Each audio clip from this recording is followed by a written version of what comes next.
అక్కినేని వారి ఇంటి నటవారసుడిగా నాగార్జున గారి పెద్ద కొడుకుగా అక్కినేని నాగచైతన్య ఇండస్ట్రీలోకి ఎంట్రీ ఇచ్చాడు జోష్ అనే మూవీతో. ఆ మూవీ సక్సెస్ అవ్వకపోయినప్పటికీ నటుడిగా మంచి మార్కులే పడ్డాయి చైతన్యకి.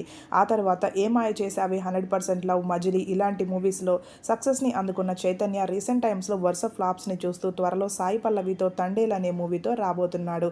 ఈ మూవీ సక్సెస్ కోసం ఈ అక్కినేని వారి వారసుడు ఎంతగానో ఎదురు చూస్తూ ఉన్నాడు.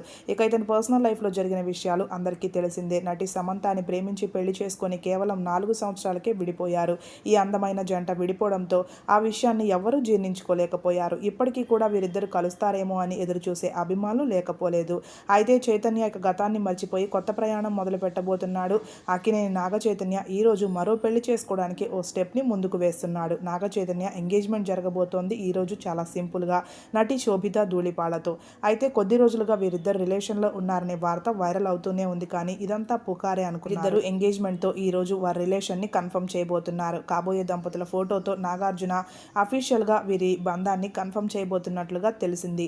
అయితే నాగ చైతన్య మళ్ళీ ఇండస్ట్రీకి చెందిన అమ్మాయిని పెళ్లి చేసుకోవడంతో తన డెసిషన్ కరెక్టేనా అని చాలామంది అభిమానులు సందేహపడుతున్నారు. ఈ విషయం బయటకు వచ్చినప్పటి నుంచి మొత్తానికి చైతన్య మాత్రం మరో ఇంటివాడు కాబోతున్నాడు. ఇక శోభిత విషయానికి వస్తే గూఢాచారి సినిమాతో తెలుగులోకి ఇంట్రడ్యూస్ అయ్యి ఆ తర్వాత పొనియన్ సెల్వన్, మేజర్ లాంటి సినిమాల్లో యాక్ట్ చేసింది.